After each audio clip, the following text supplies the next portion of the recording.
Hello everyone. तो अभी हम देख रहे हैं मेंटल हेल्थ का जो पेपर है उस पेपर के बारे में, जो कि डिप्लोमा और एमए एमएससी फोर्थ सेमेस्टर दोनों में है। तो अभी तक हमने यूनिट 1 के सभी टॉपिक देख लिए हैं। अब हम यूनिट 2 आज से देखने वाले हैं। यूनिट 2 में हम सबसे पहले व्यक्तित्व का अर्थ, परिभाषा, घटक एवं विकार, इसको हम देखने वाले हैं। अभी हम देखने वाले हैं व्यक्तित्व, अर्थ, परिभाषा, घटक एवं विकार। सबसे पहले हम देखते हैं व्यक्तित्व है क्या। तो व्यक्तित्व जो कि दो शब्दों से मिलकर बना है, व्यक्ति और त्व से मिलकर बना है, जिसका तात्पर्य होता है कि किसी व्यक्ति के बाह्य और आंतरिक गुणों का समुच्चय। यह व्यक्ति की सोच, व्यवहार, भावना और कार्यों का प्रतिबिंब होता है जो दूसरों से अलग बनाता है। मतलब जो व्यक्तित्व है, व्यक्ति और त्व दो शब्दों से मिलकर बना है। व्यक्ति मतलब हो गया व्यक्ति जो भी पर्सन है उसका, और त्व मतलब हो गया उसके कर्म। वो जो भी उसके जो गुण होते हैं, जो आंतरिक गुण हो या बाह्य गुण हो, उसकी जो भी सोच है, उसका जो भी व्यवहार है, उसकी जो भी इमोशंस हैं, भावनाएं हैं, दूसरों के प्रति लेके उसका व्यवहार कैसा है, यही सारी चीज़ें किसी को दूसरों से अलग बनाती है। यही सारी चीज़ें हर व्यक्ति को दूसरों से अलग बनाती हैं। तो यही उस व्यक्ति का व्यक्तित्व कहलाता है, यानी पर्सनालिटी कहलाती है। जैसे हम बोलते हैं कि इसकी पर्सनालिटी बहुत अच्छी है, इसका पर्सनालिटी ऐसी है, वैसे ही है। हम पर्सनालिटी उसकी, हम उसका व्यक्तित्व कैसे बताते हैं कि कैसे, हम उसके व्यवहार से ही बता पाते हैं ना कि हाँ, वो उसकी थिंकिंग कैसी है, उसके गुण कैसे हैं, लोगों से मिलना जुलना उसका कैसा है, उसका लोगों के प्रति व्यवहार कैसा है। ये सारी चीज़ों को ही लेके हम बताते हैं कि सामने वाले की पर्सनालिटी, सामने वाले का व्यक्तित्व अच्छा है, सामने वाले का व्यक्तित्व बुरा है। ये जो व्यक्तित्व है, जो भी हमारे आंतरिक गुण और बाह्य गुण दोनों से भी मिल सकते हैं। बाह्य गुण यानी हम दिखावा कर रहे हैं, हम दिखावा करके भी अपनी पर्सनालिटी को लोगों के सामने एक प्रदर्शित कर सकते हैं, देखो हमारी पर्सनालिटी अच्छा है, मतलब हम ऐसा हम दिखावा कर करके।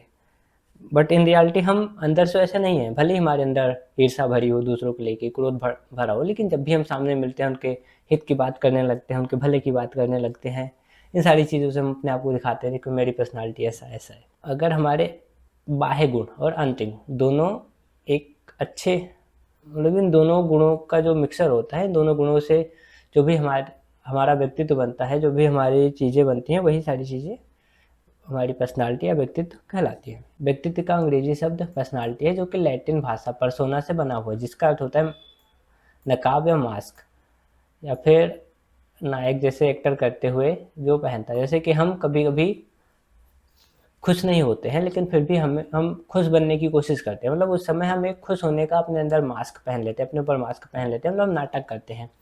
तो यही चीज़ें हैं कि जो पर्सनालिटी, जो पर्सोना है, उसका मतलब यही है कि हमने अपने ऊपर एक मास्क पहन के रखा है।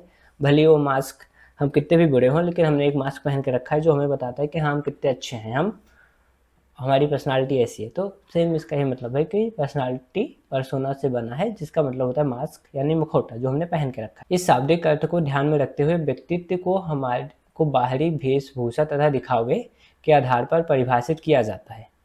मतलब अगर जो भी है, जैसे हमारा वेशभूषा है, जैसे हमारी अपीयरेंस है, बाहरी अपीयरेंस, हम उसके आधार पर लोगों को परिभाषित करते हैं कि हाँ, इसकी पर्सनालिटी ऐसी है।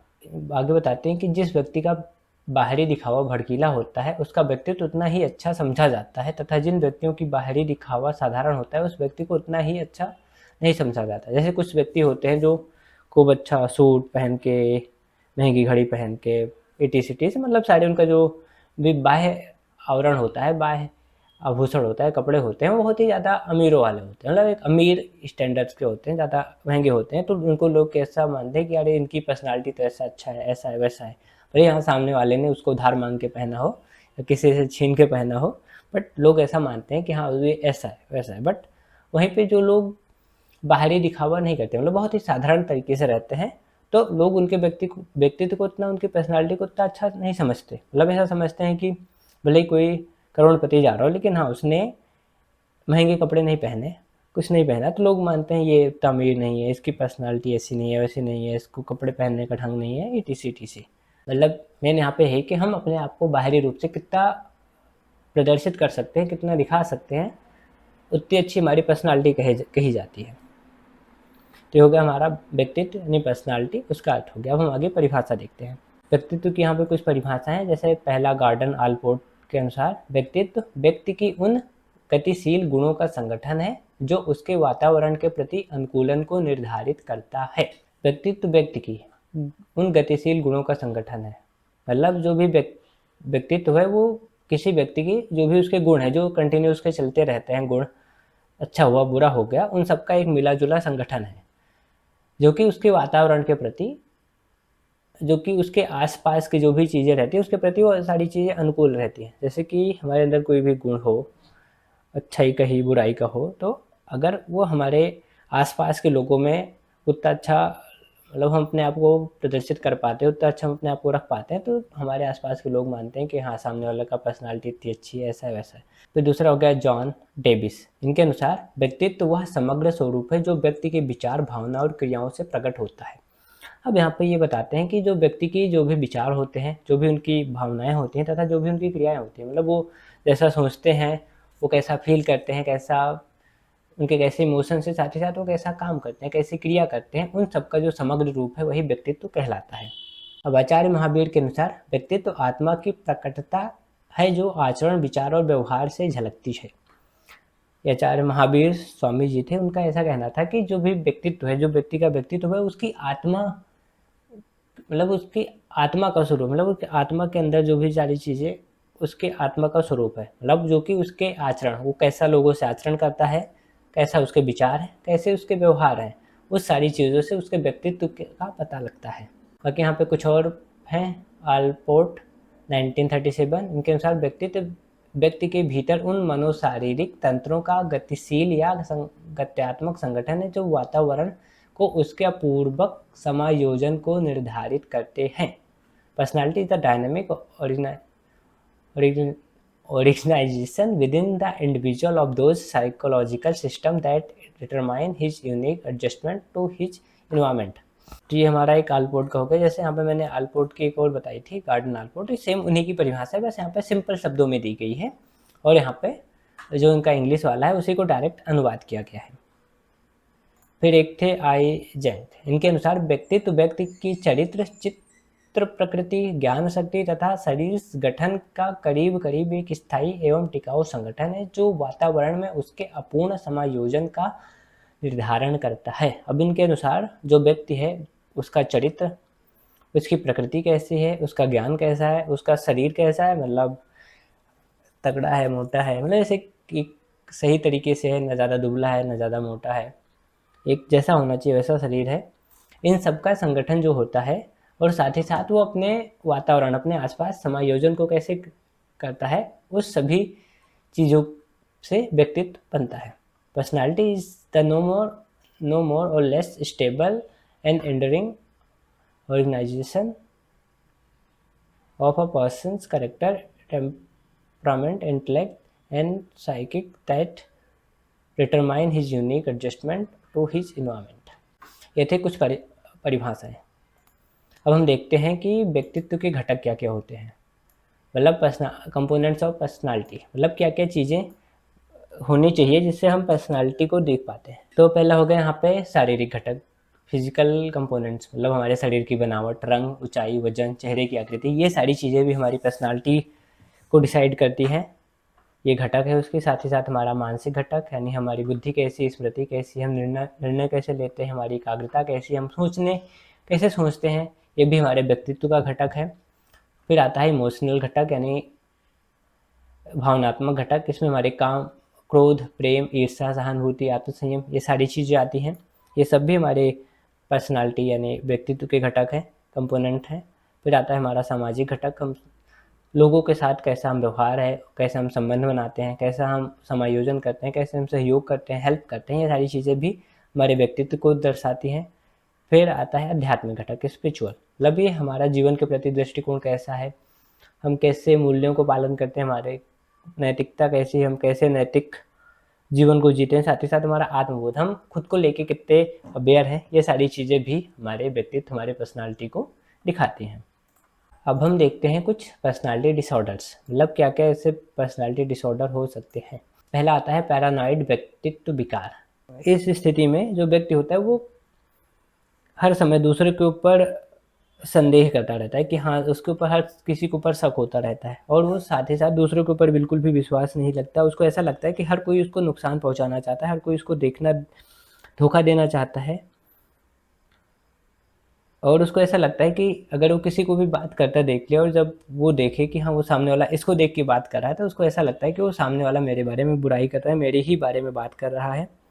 जो ऐसे वाले जो भी चीज़ें जिसके अंदर होती हैं, वो पैरानॉइड व्यक्तिगत विकार यानी पैरानॉइड पर्सनालिटी डिसऑर्डर से ग्रसित है, उससे जूझ रहा है। फिर दूसरा आता है सिजायड पर्सनालिटी डिसऑर्डर।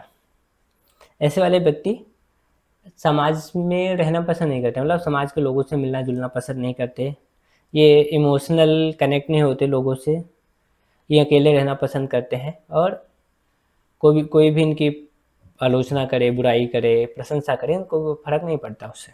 ऐसे लोग अक्सर एक मतलब अकेले जीवन जीना पसंद करते हैं और साथ ही साथ ऐसे लोग किसी से सब एक कनेक्शन नहीं बना पाते, जैसे कि deep connection, life long connection नहीं बना पाते। फिर अगला आता है एंटी सोशल पर्सनालिटी डिसऑर्डर। ऐसे व्यक्ति जो भी समाज के नियम हैं उनका पालन नहीं करते, उनको छोड़ते हैं, ये सब मतलब ऐसे बोलते हैं ये सब नियम किसी काम के नहीं हैं, छोड़ते हैं उनको। ये अपराधी प्रवृत्ति के होते हैं, मतलब इनको झूठ बोलना, धोखा देना, अपराध करना, ये सारी चीज़ें इनके अंदर बहुत सारी चीज़ें होती हैं और ये दूसरों के इमोशंस की भी कोई परवाह नहीं करते। ये लोग समाज के लिए खतरनाक होते हैं, मतलब ये अपराधी के रूप में होते हैं, एंटी सोशल लोग होते हैं। जैसे कि हम न्यूज़ में भी देखते हैं कुछ एंटी सोशल या ऐसे लोग हैं, मतलब कि जिन्होंने यहाँ पे उपद्रव मचाया। फिर अगला है हिस्ट्रोनिक पर्सनालिटी डिसऑर्डर। ऐसे लोग हर समय स्वयं को ऐसा समझते हैं कि हर कोई इसके ऊपर ध्यान दे, मतलब हर समय ध्यान का केंद्र बनने की इच्छा रखते हैं, मतलब हर समय ऐसा चाहते हैं कि हर कोई इनके ऊपर ध्यान दे, हर कोई इनको सेंटर में रखे, मतलब ये खुद के ऊपर अटेंशन देना ज़्यादा पसंद करते हैं। और ये ऐसे लोग अत्यधिक भावुक भी होते हैं, मतलब ये इमोशनल होते हैं, नाटकीय व्यवहार, मतलब ये हमेशा एक्टिंग वाले मोड में रहते हैं।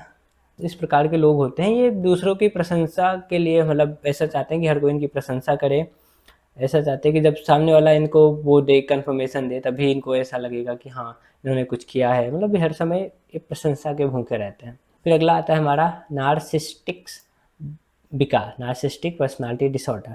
ऐसे व्यक्ति स्वयं को बहुत ही ज़्यादा श्रेष्ठ समझते हैं, बहुत ही ज़्यादा महत्वपूर्ण समझते हैं और मतलब ये लोग ऐसे होते हैं कि इनको ऐसा लगता है कि सब कुछ जो कुछ है सब यही है, कोई दूसरा नहीं है और इनका दूसरों के प्रति सहानुभूति सिंपैथी नहीं होती इनकी दूसरों के प्रति। और ये लोग भी प्रशंसा, मतलब ऐसा चाहते हैं कि लोग इनकी प्रशंसा करें और ये अपनी आलोचना, कोई भी इनकी बुराई करे तो उसको ये सह नहीं पाते हैं और साथ ही साथ ये दूसरों की उपेक्षा करते रहते हैं, दूसरों के बारे में बोलते रहते हैं, वो तो ऐसा है, वो ऐसा है, वो ऐसा है, ये सारी चीज़ें इसके अंदर होती हैं। और ये ऐसे लोग मोस्टली अहंकारी होते हैं और ये दूसरों की भावनाओं को नज़रअंदाज करते हैं। फिर एक लास्ट आता है OCD, obsessive compulsive personality disorder. ये लगभग हर किसी में पाया जाता है, हर किसी में नहीं लेकिन मोस्टली बहुत से लोगों में पाया जाता है। ऐसे लोग चाहते हैं कि हर काम जो भी काम कर रहे हैं वो काम बिल्कुल परफेक्ट तरीके से हो, परफेक्ट तरीके से नहीं हो रहा तो मत करो, लेकिन ये चाहते हैं कि परफेक्शन इज़ मोर इम्पॉर्टेंट। ये लोग जो भी नियम होते हैं, नियमाग्रह जो भी हमने बाधक तत्व पढ़े हैं, वो ये नियमों को बहुत ही कठोर तरीके से पालन करते हैं कि हाँ, जो भी नियम लिखा गया है उसी को पालन करना है, उसी को फॉलो करना है। और इनके अंदर फ्लेक्सिबिलिटी नहीं होती है, मतलब ये लचीले नहीं होते। लचीले का मतलब इन द सेंस कि हाँ, अगर कोई चीज़ आगे पीछे हो रही है तो उसे समायोजन नहीं करते, जैसा है उसको वैसा ही चाहिए। और ये ऐसे लोग होते हैं जो चाहते हैं कि दूसरे इनके बस में रहें, दूसरे इनके कंट्रोल में रहें। और जो ऐसे लोग होते हैं ये अत्यधिक परिश्रमी होते हैं, मतलब ये बहुत ही परिश्रम करते हैं लेकिन रिश्तों और जीवन में समान सहजता को खो बैठते हैं। लेकिन ये जो भी इनके रिलेशनशिप होते हैं, जो भी इनके खुद का जीवन होता है, उसमें ये उतने खुश नहीं रहते, लेकिन हाँ, परिश्रमी तो बहुत रहते हैं ये। तो ये थे कुछ पर्सनालिटी डिसऑर्डर। अब हम अगले वीडियो में देखेंगे व्यक्तित्व को प्रभावित करने वाले कारक।